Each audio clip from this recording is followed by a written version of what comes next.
Well, good morning, everyone. Glad to be with you this morning. And to start this morning, I have a question for you. So I want you all to take a minute and picture your dorm room for a second. I want you to think about all of the stuff, all of your possessions, all of the things that you have in your dorm room. So if you need to, you can close your eyes maybe to picture it. But what I want you to do is start counting up or tallying how many things you think you own that are in your dorm room. Clothes, shoes, towels, books, papers, all of that.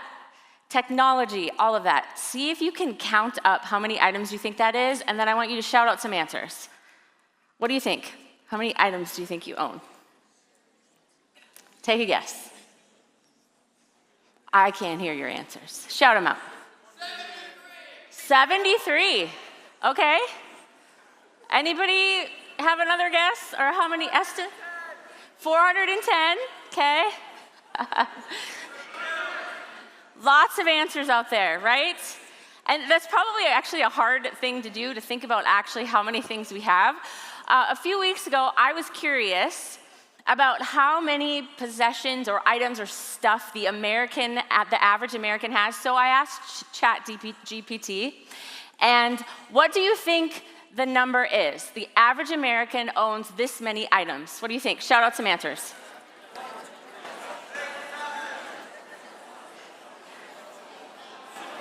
Like in the thousands, some of you are saying, I think. Okay, 7,000. Did I hear somebody say that? Okay. All right, are you ready for the answer? Here's the answer. 300,000 items.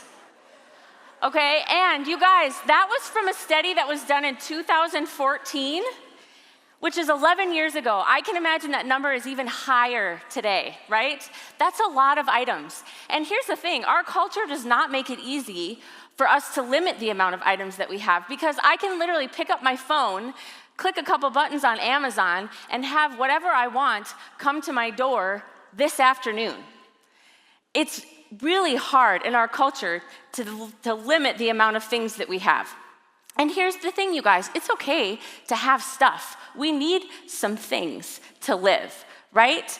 And our stuff isn't necessarily bad, but our stuff can actually have an impact on our relationship with God, on our life with God. It can have a negative impact or a positive impact. So for instance, our stuff can have a positive impact when we are generous with our stuff, when we hold our hands open with our stuff, when we hold it loosely and we're willing to give it away. But it can have a negative impact on our lives if we hoard our stuff and keep it to ourselves and we aren't generous with it. Or if our focus is on our stuff instead of the God who has given us our stuff. Or if we are spending more and more money than we have because we just want more stuff and we never feel content with what we have. So how do we know when we have too much stuff? Or what do we do if we notice that we're starting to never feel content with what we have? Or we're spending more money than we actually have? What do we do if we start to notice that our stuff is distracting us from our relationship with God? Well, there is a spiritual practice that can help us pay attention to our stuff and how it's impacting our lives with God, and that practice is called simplicity. But before we jump into what simplicity is all about, I want to just take a minute and review what spiritual practices are and why we practice them. If you were in chapel last week, this will be a review to you. If not, this will be new information for you maybe. But as an apprentice of Jesus, we want to continually be transforming to be more and more like Jesus. But we cannot just make that happen by trying really hard. It's not going to work. But what we can do is put ourselves in a position where God can transform us to be more like Jesus, and we can do that by participating in spiritual practices. Last week we talked about this definition, but I love it, so we're going to look at it again. Richard Foster defines a spiritual discipline, or as I like to call it, a practice, as an intentionally directed action by which we do what we can do in order to receive from God the ability or power to do what we cannot do by direct effort. So, simplicity is a practice that we can do with our minds and with our bodies that will help us live in a way that acknowledges that everything we have is from God, so that we can hold it all loosely with open hands. John Mark Comer defines simplicity as limiting the number of our possessions, our expenses, our activities, and our social obligations to a level where we are free to live joyfully in the kingdom with Jesus. And Jesus had a lot to say about money and about our stuff and about our time. You're going to hear a little bit more about that maybe in chapel on Wednesday, but especially in the chapter of Matthew, chapter 6. Jesus knew that living the good life doesn't consist of having more stuff, or having all the right stuff, or having all the fashionable stuff. He had a completely different way of looking at stuff. And in chapter 6 of Matthew, verse 33, he says this: seek first his kingdom, Jesus' kingdom, God's kingdom, and his righteousness. And then all these things will be given to you as well. And this verse comes after a section of scripture where Jesus teaches about where we store up our treasures, our stuff. Are we storing it up in heaven, or are we storing and hoarding our stuff here on earth? And in those verses, he also talks about worry and how we have a tendency to worry about what we're going to eat or what we're going to drink and what we're going to wear. But then he follows it up with this verse about seeking first his kingdom. And Jesus knows that if we seek his kingdom first, before we seek or we worry about anything else, then we can trust that God will give us what we need.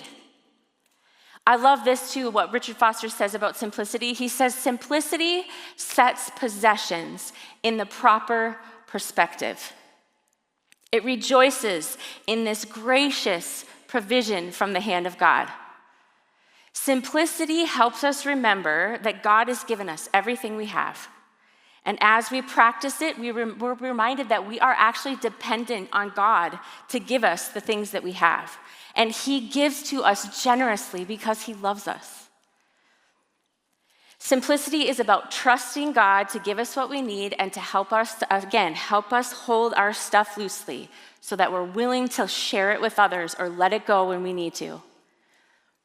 But Jesus cares about our stuff and about our time and about our money and how we use all of that. But he cares more about what our hearts are focused on and what's going on in our heart as we keep accumulating all this stuff. So when our stuff affects our heart or it distracts us from focusing on God's kingdom, from seeking God's kingdom first, we can practice simplicity to train ourselves to seek God's kingdom above all other things. So simplicity involves an outward action, which we'll talk about in a minute, but it also involves an inward reflection. When we practice it, we start to check our hearts more often. And what comes to our heart about what the possessions and how we're using our time. We can ask ourselves questions with God on a regular basis about the stuff we own and about how we're using our time and how we're using our money. Maybe some of those questions might be, why do I really want to buy this thing? Is it because I need it?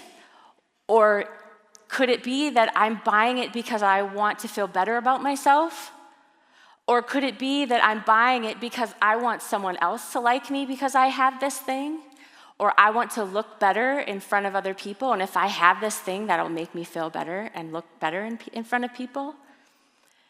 Or questions like, what do I really want in my life? What am I really focused on?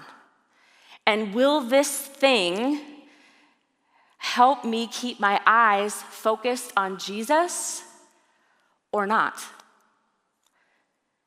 So how we spend our time and our resources, you guys, can reveal what's most important to us. And having lots of stuff will eventually lead us to feel like we are slaves to our stuff. We might feel like we have to work harder and longer just so we can make more money to buy more stuff. But here's the thing, when we have more stuff, it takes more time to manage it and to maintain it. And then we often start to feel like we need to have the bigger and the better thing. Every September, who gets the email from Apple about the new iPhone? And you feel like you need a new iPhone. It's always coming at us, you guys. But it doesn't create freedom. But when we have less stuff, we actually have more time to spend with God and to spend with other people because we aren't having to manage all of our stuff. We have more time to abide in Jesus and to receive the love that God has for us. We also, when we practice simplicity, we start to notice the things that we might be addicted to or attached to. And when we notice that we are attached to something, so if you cannot let go of something, you might be attached to it. You might be addicted to it. If you put your phone away for 24 hours and you start to have a reaction because of that, we might be addicted to our phones, right? But when we notice that, simplicity helps us practice that by giving those things away. And that will bring us freedom. And here's the thing, it might be difficult for us to let go of the control of all the stuff we own, especially at first, but we can trust that God will be with us and will help us and will show us how to let go of those things and trust Him to provide all that we need. And I say we, because this is a hard practice for me as well. I'm in this with you. This is not an easy practice, but it's so helpful to our relationship with Jesus. So I want to share a story with you this morning of someone who took this practice of simplicity very seriously. This is a video of Professor Janine Parolini in the business department. And she decided to practice simplicity by radically changing the way that she lives. So take a look at this. Hello, I'm Dr. Janine Parolini, and I serve here at Bethel as the MBA Program Director. And today, we are here in my van sanctuary. And I'm going to tell you a little bit about simplicity and what I've learned about simplicity through sanctuary. So I think simplicity is a beautiful pursuit in a chaotic world today. And my heart feels so much less heavy in pursuing simplicity. And it has taught me so many godly lessons about God and about other people. So just to give you a little bit of my story, I probably years ago was in about 2,800 square foot in the living situation that I was in, that I owned. And then I moved to 1,400 square foot, and so I had to make a major downsize there, which began to teach me the journey of simplicity, and then I made the big move. I moved into 80 square feet with a storage unit that was 10 by 5 feet, and that taught me so much. One of the things that moving into my van taught me was to think about and to consider people on the street. And I even keep these little goodie bags in my car with needs that somebody on the street might have for like toothpaste or a comb, some, protein bars, because I just, developed so much compassion for people on the street through this journey.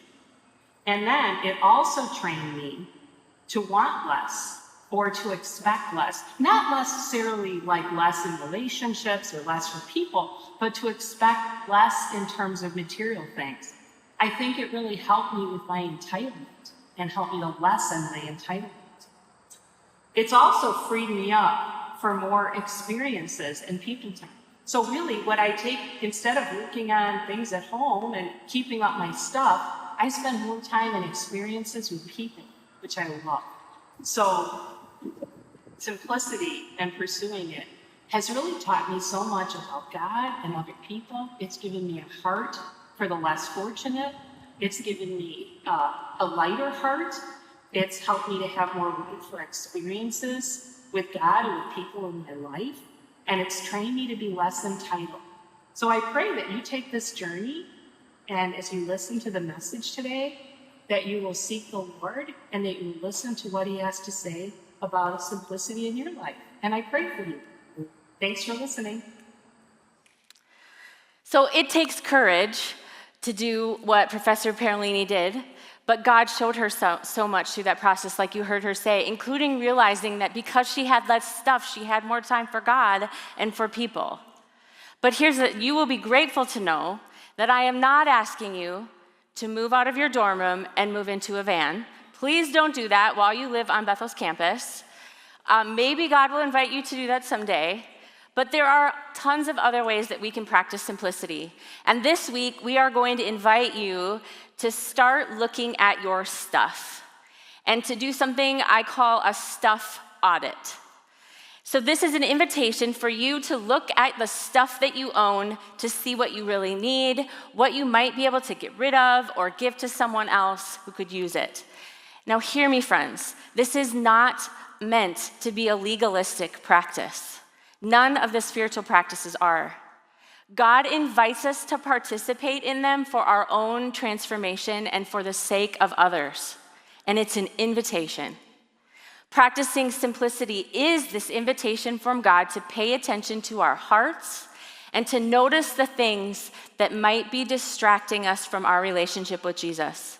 It's an invitation to live the good life that Jesus talks about. So here's what a stuff audit could look like. There's a few instructions on the screen. Don't worry, I'm going to give you a QR code later that will have a whole list of instructions on how to do this week. But what we really want you to do is just look through the things in your room, do this prayerfully and with God, and hold up your items and say, do I need this? Or does someone else I know need this? Or is this helping me meet my life's goals, or is it hindering them? Is this thing helping me seek first God's kingdom? And then you can decide what to do with it, with God. So you can have a keep pile, a giveaway pile, a sell pile, a throwaway or recycle pile, or wait because you're just not sure yet. And then after you're finished with that, you can make a plan to do those things. Give it away, keep it, sell it. And as you do this, please take time to talk with God about the feelings and the emotions that you notice as you go through this process. That's going to tell you something about where your heart is at. So this practice, again, it's not meant to make you feel any shame or guilt. It's about noticing how our stuff impacts our life with God.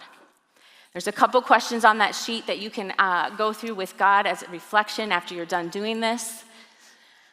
And if this is a helpful practice for you when we're starting with our stuff, you might consider thinking about doing some sort of an audit around your time and how you're using your time and how you're using your resources and your money. So we'll put this QR code up now. We'll put it up at the end of chapel as well. This will give you the instructions for this stuff audit. But let's close by just praying for God to be with us as we do this and as we practice simplicity. God, thank you for this opportunity to look at how our stuff and how our activities and how our money impacts our relationship with you, God. Would you help us this week to set aside some time to really think this through with you, God, to help us ask them questions about why we have what we have. Is it something that's helpful to us or not? Is this thing helping us seek your kingdom first, God? And be with us on this journey of practicing simplicity so that we can hold our things loosely and be willing to give what you ask us to give. Lord, we love you and we're so grateful that you are in this with us and that we get to walk with you every day of our lives. We love you and we ask these things in your name. Amen.